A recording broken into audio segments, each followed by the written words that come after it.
Welcome into the Hours. It is a SAVI coaching podcast. I am here with my good friend Tyler. And as always, we're going to jump into the big question. We encourage you to spend some time to think about the big question as well. Obviously, we share our thoughts, but I think it's important that you think about this question, how you reflect on this as a coach, how it impacts your program. Hopefully, incorporate some ideas that we share on the podcast. Tyler, you're going to go first here. Big question for you is, what do you do when players are below standard in your program? This is a great question. And as Mark said, when he asked me this question, we had asked all of our listeners to ask themselves this question: what do you utilize as consequences? How do you hold discipline? It's a really common issue. It's a really common question. And it is a big one because how we hold our standards, what standards we hold, will determine the culture of your entire program. And so, what I want to offer up today is something that I hope is a little bit controversial. And the goal of controversy isn't conflict. The goal of controversy is for us to think deeply about our why. Anytime that we entertain thoughts that are different than our own, we have to further examine why we believe what we believe, why we do what we do, and we'll have a better articulation. Even if we continue to disagree with the other party, at least we probably believe that a little bit more deeply or a little bit more thoughtfully. Like Socrates said, the unexamined life is not worth living. And part of what we hope to do at SAVI and hope to do on this podcast is to help coaches from all walks and all backgrounds examine their why. And if your answer to this question or any of the other questions that we ask ends up being different than the answers that Mark and I give to you, great. Hopefully you have a better articulation of it, because that's really what we're doing as leaders, is articulating our why, so that other people can buy in to the vision that we're selling. So here is my answer. My goal would be to trend towards natural consequences and not arbitrary consequences. So an arbitrary one is one that is set up by a person in power in order to discipline those that they're leading, in order to fall in line with what the person in authority would hope to see happen. So that would be an arbitrary consequence, or one that's a delivered consequence. A natural consequence is just like natural law. A natural consequence is going to be what actually occurs when you choose this path. When you choose to swing a hammer at your foot, the natural consequence is pain, right? Whereas an arbitrary consequence would be like, oh, well, I told you not to swing the hammer at your foot. So besides the pain, you're also going to have to go and sit in the corner for 10 minutes. That would be a more arbitrary consequence, or a discipline, or a punishment. So I would offer up that we can remove most punishment. I'll use that word. We can remove most punishment and just allow natural consequences. So an example of this would be being on time. Mark and I can get to disagree on this one. This will be great. Mark and I would agree. I believe we'll disagree. Mark and I would agree that being on time is a good standard to have. When we're not on time, or even early, then there are going to be consequences. It's below the standard. Now, when most coaches talk about what they do when players aren't on time, they talk about what discipline or what punishment they provide. If you show up late to a practice, you don't start in a game. If you show up late to the bus, you miss the bus, right? Let me tell a story about natural consequences. In college, I had a teammate by the name of Phil. He was the best player on our team. We took a trip to Hawaii to go play some Hawaii teams over Christmas one year. I know, rough life. And he had such a great time on this trip to Hawaii that Phil missed the bus to the airport when we were leaving Hawaii. Now, our coach had a rule that if you were late to the bus, you didn't get to play in the game. Well, there was no game that we were flying back. We were actually flying home. But Phil missed the bus and then missed his flight. So his natural consequence was he had to find his own way home from Hawaii. And without the coach having to motivate him by the discipline of, you can't show up to the game, he actually ended up getting stuck in Hawaii for 5 days, had to find a way home on his own. He was sleeping on the beach for 5 days. And I think that natural consequence more so than any, oh, we'll still get you, but you don't get to play in the game, probably taught him the lesson of the importance of setting an alarm, having a plan, being on time, more so than any discipline the coach could have ever given him. So I would argue that allowing and teaching natural consequences is going to be more effective in the long term than giving discipline. All right, Mark, flip it back to you. What's the balance between natural consequences and punishment in your program? Yeah, we actually talked about this, and this is why what made me think of this as the big question in our cohort this month with our Grow members. Week one, we talked about establishing a vision for your program and then standards for that vision. And you had a really good thought of rules versus standards. Rules more transactional, right? You broke this rule, so I do this to you as the coach. Now we're even. When we operate from standards, it's more of a transformational approach, right? We're trying to build character and actually strengthen our relationship instead of a transactional approach. But standards and rules can both drive behavior. We just want to drive behavior through standards because it's a more transformational way. Rules usually dictate obedience and compliance, and that can in the short run make people behave in the way you want, but we want them to be more from a disciplined approach. Not I want to be on time so I don't have to run. It's more of the personal discipline that it takes to be on time, right?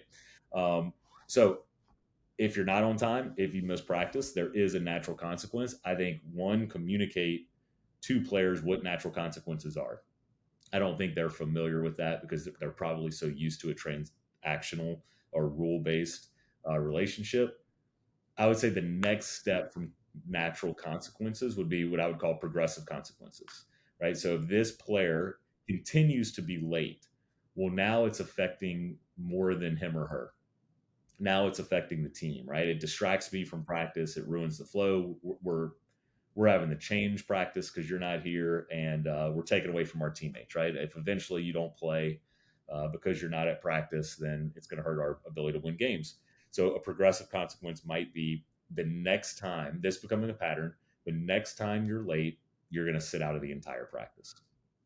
And if you don't practice, you don't play. And you might progress up to that. If you're 10 minutes late, you sit out of the next 10 minutes of practice that you're there, and then the whole segment, and then half the practice or whatever. But if the natural consequences don't change the behavior, then maybe a progressive consequence would be needed. In anything, the pain of not changing needs to be greater than the pain of changing. So if it's maybe you push back on this, if it's always a slap on the wrist of like, okay, well, you were late, so you're just not going to get as good. You missed out on your vitamins, you missed out on our install, you're going to be a little bit behind. If that's not enough to change behavior, do we need to progress to where it's like, gosh, if I don't show up on time, it's worse than me waking up 10 minutes earlier to get there on time. Mm-hmm. I really like the idea, first off, let me compliment you. I really like the idea in the language of progressive consequences as opposed to predetermined ones. I think that allows us to really embrace leadership. I think we've shared this on the pod before. Coach K said that leaders who make rules are afraid to make decisions. I think progressive consequence is a great example of leaders embracing making decisions because things are so complex. Oftentimes, we're using this example of players being late. Oftentimes, players being late might not even be on them. Oftentimes, it could be on a parent, right? A parent is their ride. And so the player's ready, they want to be there, but the parent is late from work or has car trouble or who knows what's going on at home, right? And so I think that this idea of progressive consequence allows us to be a leader and make decisions. So really, we just want to compliment you on progressive consequences. I love that. The slap on the wrist or the depth of consequence thing, I do see the value in it. People don't need to tell us who they are because their actions will show us soon enough. I don't personally necessarily think that we need to go from slap on the wrist to more painful consequences. I believe that I would probably trend towards allowing natural consequences to take their course to a place where you see this is what this player is or this person is. They don't belong here at this moment in their lives, and just completely then remove them.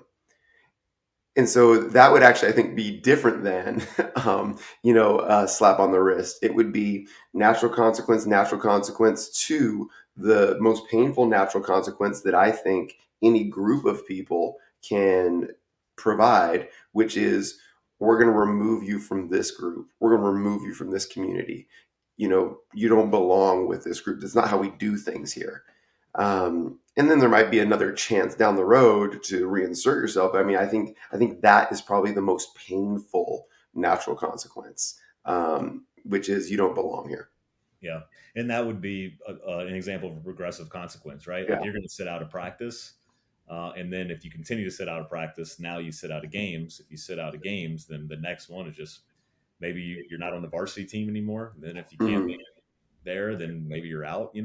I would say culture killers need to be removed, but um, before you just remove somebody, make sure you've done everything you can to build a relationship, repair the relationship before removing somebody. But you're right; it shouldn't be for everybody. In fact, I think a sign of a program on the rise or becoming an elite program is when players start to realize, I don't think I belong here. Like I don't love basketball this much to be to hold myself to this high of a standard for it.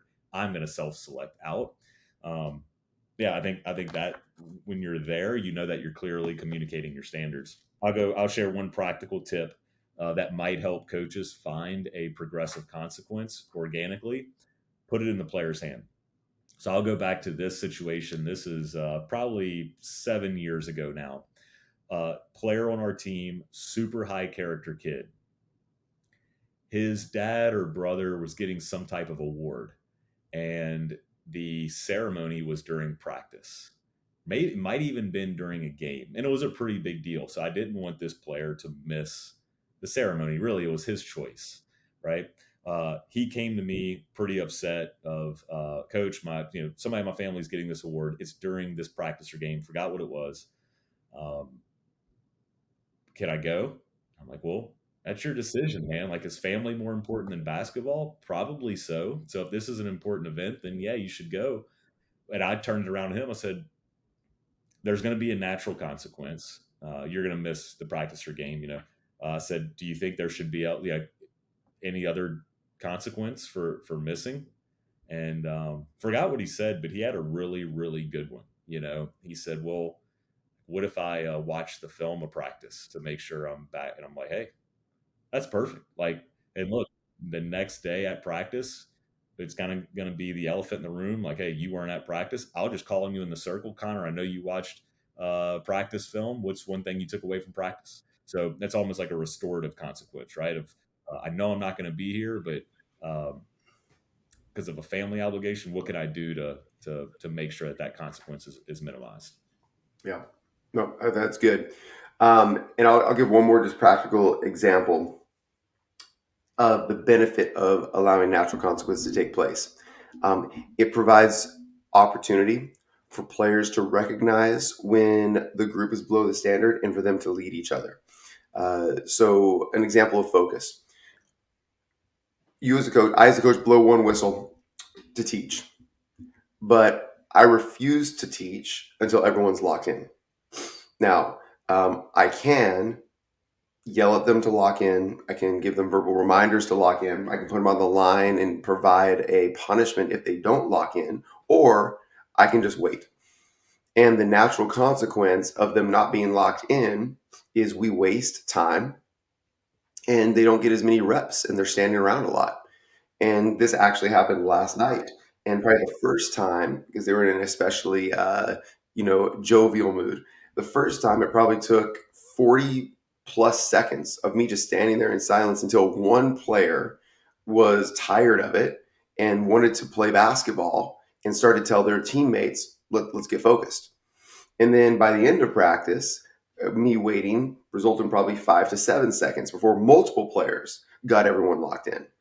I didn't address it. I didn't speak to it. I just waited. I just held the natural consequence of we won't move on or get to play basketball. I won't teach you until you guys get each other locked in.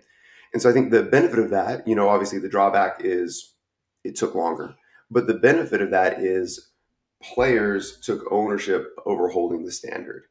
And I think that will occur in any sort of a falling below standard situation. Players showing up late, players not giving effort, whatever. Players forgetting uniforms, and so I think they will. Oh, we got to remind Dante to bring his uniform, or else he's not going to be able to play because he doesn't have a uniform. So I think there's another benefit to natural consequences is it does shift ownership to the group away from you as the leader. Yeah, which is the ultimate goal. Ultimate goal. That's really good. Yeah, we used to just anytime I'm working with a new team, so I'll be traveling next week working with teams, we'll just establish that standard before and just say, if I lose your eyes, I'm just going to stop talking, right? Because eye contact is the standard. Or I'll say, all right, I'll begin when I have everybody's eyes. And it's just an easy way. I'm not going to call anybody out individually. It's just a quick reminder to, hey, what's the standard? Let's get the standard. Then we move on. If we continue to talk when we lose eye contact, then we're communicating to our team indirectly that it's okay to be below standard. We're just going to keep going and move on. So really good. I like that one. Well, let's fire some mailbag. We got some great questions coming from our community members. And as always, these questions are from you, our coaching community. If you're not a part of our SAVI coaching community, you can find the link wherever you're watching or listening to this. It's completely free. Get in there, ask your questions. Our other coaches in our community do a great job of answering, and we answer them weekly on our mailbag. So these are some really good ones as we're getting fired up for the season. All right, the question is this: first 10 to 12 practices of the year. I only get 10 to 12 before my first game. I'm trying to plan my practices for the start of the season. How should I go about planning those first 10 to 12 practices? All right, here it is. Paradigm shift. Don't. Only plan the first one. I think too often coaches we're twiddling our thumbs. We're like, I want to work. I want to do something. And we try to plan out the first 3 to 4 weeks of your season. You don't know what's going to happen after the first practice. Only plan out the first one. Be in the moment. Identify what do we need right now? What are our first order principles of play? Practice and then evaluate. And then you'll know what to do on your second practice. I think too often we kind of hook ourselves when we try to practice too far in advance. You'll know what your team needs if you go into it with an approach of curiosity and open-mindedness, as opposed to panic. 100% agree. I have tried to plan out practices in an attempt to save time in the future. And it's almost comical of how far off I thought where we were going to be or what was going to be relevant at that time. The only thing I would suggest to plan out would be, all right, we know before our first game, let's have a baseline out of bounds play in, right? Let's make sure we can get the ball in from the sideline. I call all those special situations. Your late game situations, something different, but have all your special situation stuff in. How are we going to line up for free throws? What's our alignment versus a press? How do we sub? We would practice subbing in the game, right? So those are the things that you can kind of plan in at particular days or weeks that you want to hit. But as far as installing your principles of play, I 100% agree. After practice, you should do some type of reflection. What went well, what didn't. Don Meyer used to call it a needs assessment. What it is or what it should be, subtract what it is, and then that's your need, right? So we're always going to hit our needs. For us, every single year, we started at square one. No matter how experienced we were, we started with the basics not being fundamental, just the base of our principles of play. And we would move as fast as our players allowed, right? We're going to teach to the highest learner. What do they need today? Where are we? Some years that went a little faster. Some years it went slower. And there was always things on my list that we were going to install or get to. One year in particular, I'm thinking of a ball screen coverage. We were going to down or ice ball screens in the outer thirds. We had done it in years past. When we started practicing, we switched everything off the ball. So they were just naturally switching ball screens. I didn't even feel as important enough to get to before our first game. So we just went with switching. We started that year 17-0. So I'm like, what? Like, do we need the ice or down? Like, what we're doing? I mean, we just never even installed that this year because my team didn't need it. So I agree. There's no set curriculum. We shouldn't be looking at previous seasons' practice plans. Beautiful. All right, I'll ask a question myself since that's what we're doing today. I like this With the one. second pick in the hours draft, That's right. I just took Greg Oden. You get Kevin Durant. I'll take that. Yeah. Approaches to larger groups in the preseason. I'm going to take this as just practicing larger groups. I actually enjoy practicing larger groups because it gives you some more versatility. This particular coach had upwards of 20 to 30 players in the gym. I will share the way that I structured practice that I found was super efficient to practice large groups at the same time. One, you have to take into account how many coaches, how many balls, how many players, how many goals that you have. I would say most high school courts have 6. Your practice facilities in college have multiple. Sometimes you're in the arena with only 2. You have a little bit more constraints. But what I would do, and I'm going to share my screen here, is I would have my practices structured with partners at the highest level. That would form our groups at the next level, and then that would form our teams. And what I mean by that is, in this case, we've got 24 players in the gym. If you look across, if you're watching on YouTube, we've got Hunter and Chandler across from each other. They are partners. So if we're doing a partner shooting drill, Hunter and Chandler are going to do that together. Chandler's going to rebound for Hunter. Hunter's going to rebound for Chandler. If I say we're playing one-on-one lock over here, Hunter and Chandler are going to guard each other and compete against each other. So it gives you a natural matchup flow. I determine the matchups. They determine their team. So if Hunter is in blue, then Chandler knows he's got to be in white and vice versa. So you could match up your rackers or like players. You could also use this for scouting. If in this case, Deuce was our best shooter, and I put London with Deuce, I know that London's going to have to guard a shooter the 2 days leading up to the game because he's guarding a shooter in Friday night's game.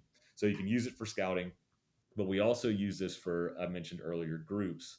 We have a kind of a break here underneath Caleb and Peyton.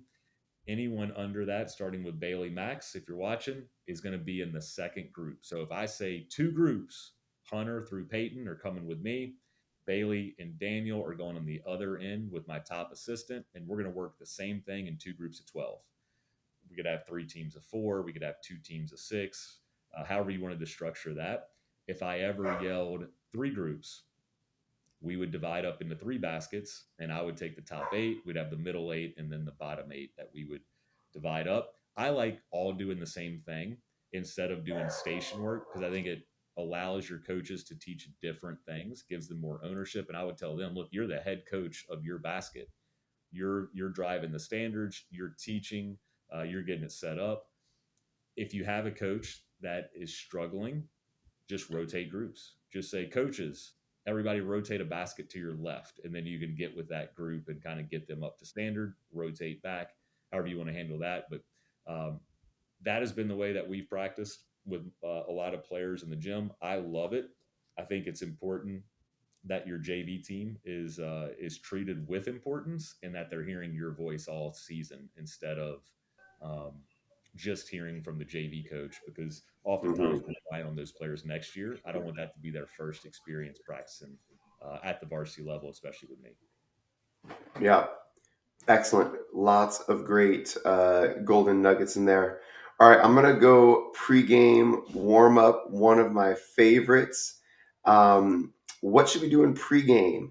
And this coach actually said that they once heard me saying that I could tell who would win a game within the first 30 seconds. That's usually because you can tell who the best player on the court is, and you usually go with the team with the best player. But you can also just tell, like, so that would be one way you can tell. And then the other way you can tell is if a team just comes out with very low energy and low communication and a lot of sloppiness, you can tell that that's the standard of their program. And if a team comes out with focus, intensity, effort, high communication, you can tell that's the standard of their program. So if one group has it and the other team doesn't, you can also tell those 2 things right away.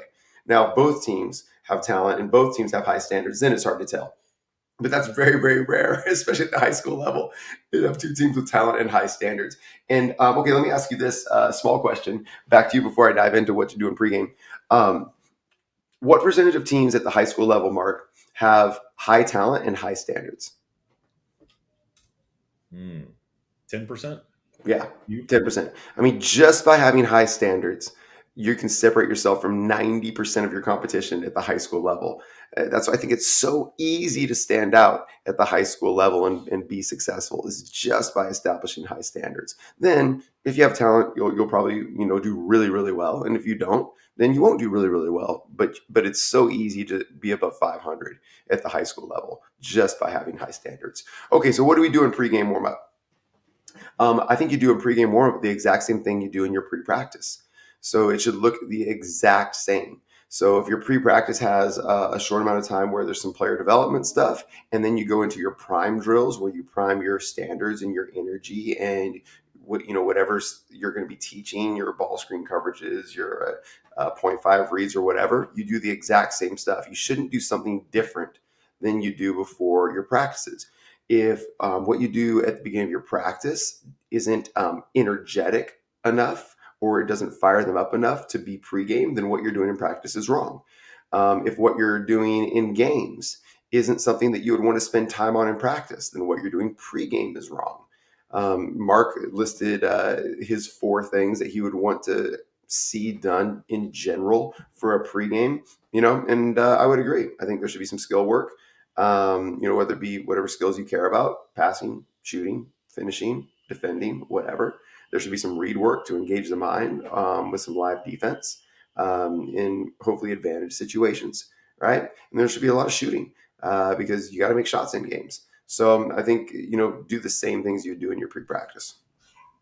Yeah, I would just do 2-line layups. Yeah, absolutely. That's why you're a great coach. That's right. Now, agree. I like when you said what you're doing in practice, reevaluate, might be wrong, because oftentimes we design our practice to crescendo up to competition. We should do whatever we can to get them warmed up, primed for competition, and compete as soon as possible. That's what the game is, right? Your pregame warm up is to get you ready to play the game. So you should practice the same way, right? You play like you practice, the whole cliche there. So yeah, whatever you do, have a routine in practice where we establish as a pre-practice ritual. No reason why that can't be your pregame. And I love I that. actually think that the cliche is practice like you play. Or is Okay, it play like you? play But it like should be play like you practice, is what I'm saying. you play like you practice. Yeah, so you should practice like you play. It's like chicken or the egg, I guess. Right? You should play like you practice, Should so practice. practice like you play. You should practice like you play because you play like you practice. I agree with that. Okay. Good. All right. I I've think never this heard anybody say, you play like you practice. yeah. I've only heard people say it's like game shots from game spots at game speed. It's like trying to raise your practice standard to play standard. But I like it the other way. Yeah. Okay. Good All right. talk. Your I think I turn. said that wrong, but I think we got something good out of there. I don't know if there is a wrong, but I think we got something good out of it. All right. I'll ask, I guess I'll ask myself this one. What percentage of your offense should be installed before game 1 of the high school season? Kind of goes with the bigger picture of your first 10 to 12. The answer is, I don't know. Your base of your offense should, to me, like we should be able to. I guess I shouldn't say I don't know. Like if I'm thinking race and space, I'd say first 4 layers maybe. We should be able to arrive, space, and organize in transition. We should be able to flow into at least one action when neutral. We should know how to operate in dominoes. And then I would say the next level of that, my last kind of checkpoint would be if we run an action that's neutral, how quickly do we flow into another action? To me, that's kind of what you need, right? You need to be able to operate neutral, operate in dominoes, and get there through transition. One baseline out of bounds play, one sideline out of bounds play, probably at minimum, and then would be able to operate against the press. Coach asked connecting transition principles from race and space to a dribble drive motion, or really any half court offense. And this coach makes an assumption here, saying that since transition is never orderly, how do you handle the possibility when players don't arrive in shape or don't arrive according to their roles or whatnot? And I would actually challenge the assumption that we can't arrive in shape the vast majority of the time. So instead of preparing for when it goes wrong, which should be the minority of the time, I would instead get better at arriving in shape. And so that'd be a similar approach to, well, we need to work on our defensive rotations. And I would say let's spend a little less time working on defensive rotations and spend more time on not getting beat. So we're in rotation less. And then those, which would go back to this principle of get good at what happens most. Spend most of your time on what happens most. And if it's something that happens least, take what you get. Maybe you get so good at what happens most that you do have time to actually spend on what happens least. But going back to our 10 to 12 practice question, what do you spend time on the first 10 to 12? Not what happens least, only what happens most, and making what happens most happen even more. That would be my answer to that specific question. I can't think of very many scenarios where I would actually spend time on what we do when we don't arrive in shape. Yeah, I'll offer two quick things here. One, find the root cause. Like, why is transition? I forgot what the question said, but random or disorderly. What is it? Or have we not clearly identified roles? Do we have roles? Are we not consistently filling those? We'll fix that rather than when things go wrong, because we assume they're going to go wrong. Here's a solution.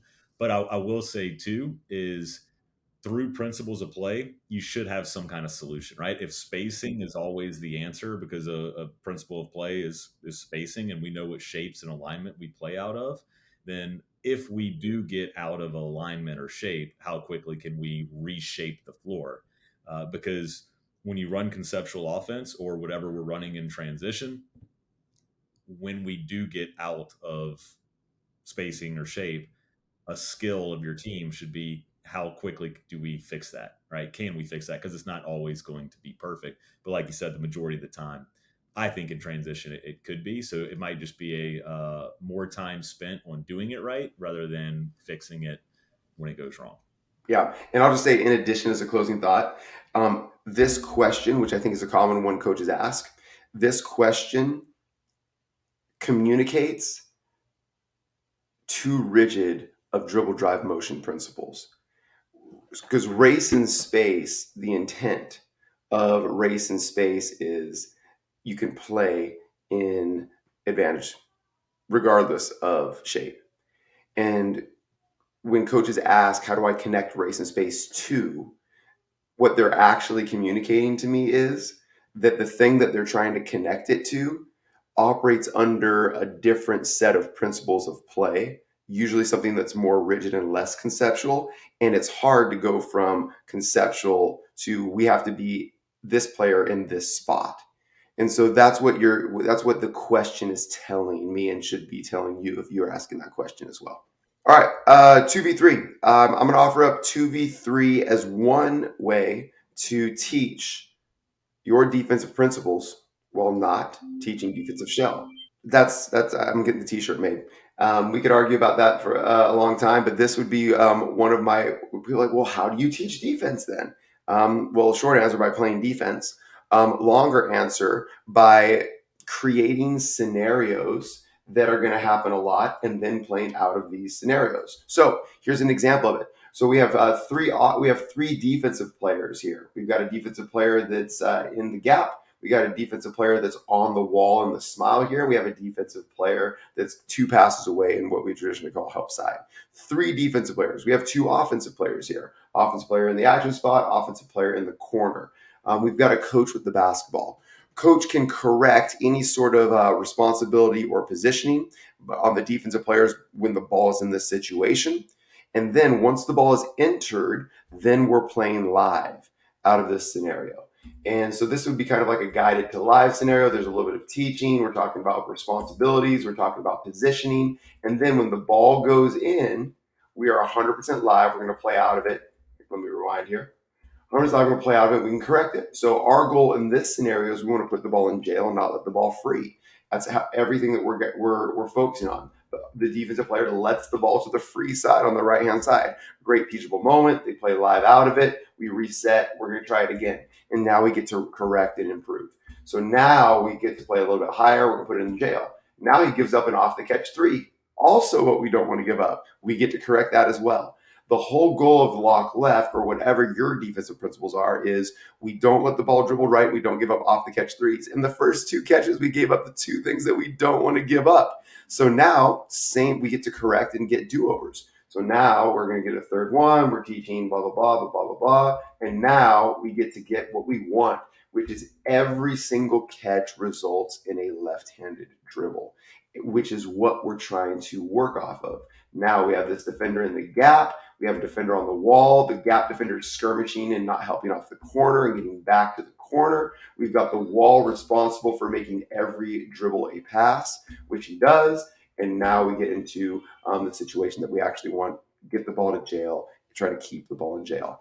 So instead of doing shell, we just isolate the scenarios that we want to work on. You can play this from any area on the floor. This is the area that we chose to work on. Any follow-ups on 2v3? No, really good. I would just, well, I will add, uh, if you're worried about teaching through live play, doesn't mean that you can't stop and recreate and teach, right? It doesn't mean you can't shape the game to incentivize certain actions or emphasize certain actions. Uh, if anything, we're trying to get our team to operate our defensive principles in live play. So the more we do them out of live, you'll get more benefit out of that. So good, I like that one. Perfect. All right, give us a tool to teach or practice better around doubles. I will. I'm going to piggyback off of your game of the week. So Okay. 2v3 lock. You said something that resonated with me. I immediately thought of maybe an approach that would help coaches. You said, what did you say about shell drill? Tell me. I said down with shell drill. Okay.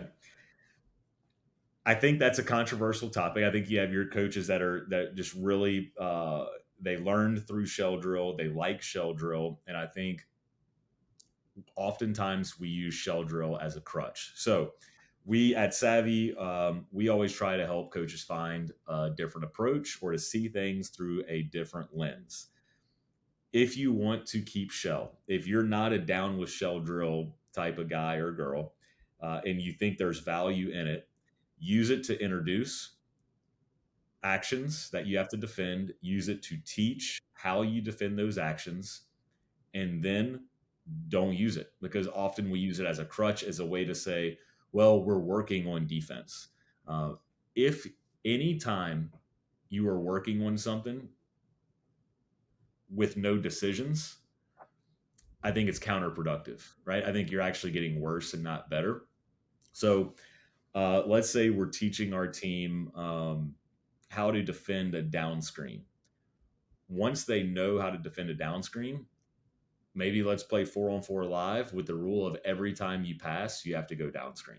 And now we're going to get a bunch of down screens in a live situation, and we're going to see exactly what's going to happen in the game. We forget to jump to the ball, or we don't help and recover because we're so worried about the down screens. Whatever it is, your team will show you what you need to coach and where you're going to fall short.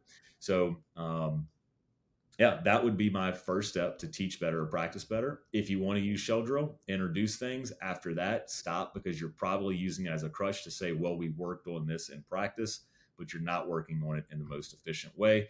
Last thing I will say, Tyler is, I think, 5 years older than me. So he's been brushing his teeth for 5 more years than I have. And I would be willing to bet he's no better at it today than I am, even though he has 5 more years of experience. Same thing with shell drill. Like, at some point, you're going to peak at shell drill, and I would think that's going to be super early to where you probably never need to go back to it. I'm a little bit offended that you think you're as good as me at brushing your teeth. I might be better. I mean, I think You might be better. You might actually be better. That's a good point. All right, Tyler. Anything before we wrap today? No, I'm just gonna go brush my teeth. Yeah, me too. Before we wrap, I will remind next month we're diving into Drive in Space in our cohort. That is for all of our Grow members. If you're not a Grow member, you should be. And I hope to see you next month on the cohort as we dive deep into Drive in Space. Thanks for spending the hours with us. We are Savvy Coaching. As always, stay savvy. We'll see you next time.